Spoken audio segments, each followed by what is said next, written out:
Le 26 janvier 2020, la légende du basketball Kobe Bryant est morte alors qu'il avait 41 ans aux côtés de 8 autres personnes, dont sa fille Gianna âgée de 13 ans. Que s'est-il réellement passé lors de l'accident d'hélicoptère qui a coûté la vie à tous les passagers de l'engin et à son pilote, Aras Obayan? Selon les rapports de l'enquête du NTSB, le Conseil national de la sécurité des transports, plusieurs éléments sont en cause dans ce qui aurait causé la chute de l'appareil contre les collines californiennes de Calabasas.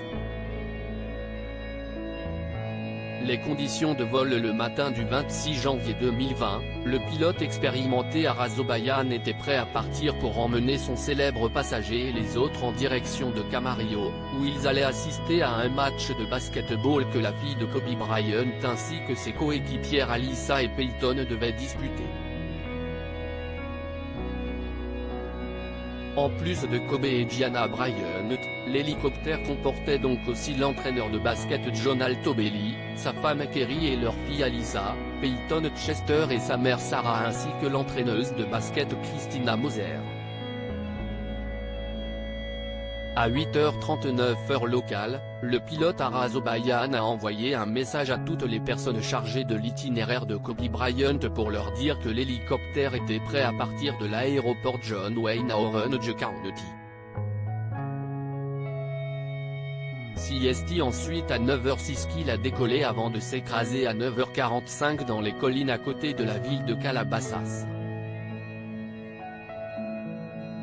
Entre-temps, le vol que le pilote avait déjà effectué sans problème la veille et qui aurait dû être fait en seulement 15 minutes a complètement dégénéré. Le problème principal pointé du doigt par le Conseil national de la sécurité des transports est la météo puisque les conditions de vol étaient loin d'être idéales. En effet, si proche de la côte ouest des États-Unis, il arrive que des nuages bas viennent brider la visibilité des pilotes, comme ça a été le cas le matin du 26 janvier 2020. Seulement la compagnie opérant l'hélicoptère n'autorise que les vols à vue, c'est-à-dire que les pilotes ne peuvent pas simplement se diriger avec leurs instruments de vol en cas de mauvaise visibilité. Si celle-ci les empêche de se reposer complètement sur les règles de vol à vue, il arrive qu'ils se servent de règles hybrides entre le vol à vue et le vol aux instruments, et ce qu'ils cessent passer le jour de l'accident.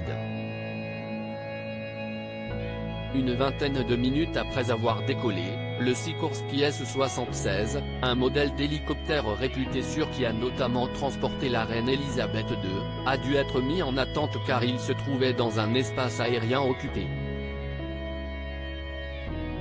Pour certains, cette attente aurait été décisive dans l'accident, cependant le rapport du NTSB ne confirme pas cette théorie.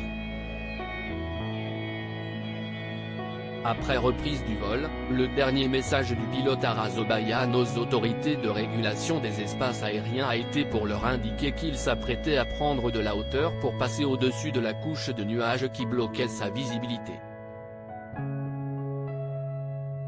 Seulement après plusieurs manœuvres et alors qu'il pensait s'élever, l'hélicoptère a en réalité fait une rapide chute avant de se précipiter vers une colline où l'appareil s'est crashé.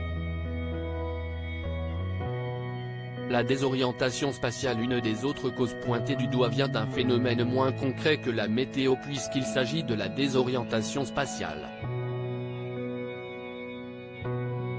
Ce syndrome, comme son nom l'indique, provoque une perte de repère qui fait que la perception de certaines informations comme l'altitude, la position ou l'orientation du déplacement se retrouve altérée pour le pilote. La désorientation spatiale peut évidemment être accentuée en cas de mauvaise visibilité due à des conditions météorologiques défavorables. Le rapport du Conseil national de la sécurité des transports explique que c'est sans doute ce qui a affecté le pilote de l'hélicoptère de Kobe Bryant lors de son vol vers Camarillo.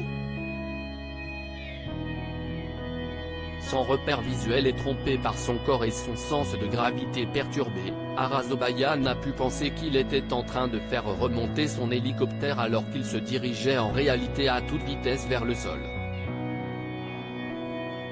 Est-il donc une combinaison de différents facteurs qui a mené au crash de l'hélicoptère dans lequel se trouvaient Kobe Bryant et sa fille, principalement lié à la météo et à ses effets sur un pilote, aussi expérimenté qu'il puisse être.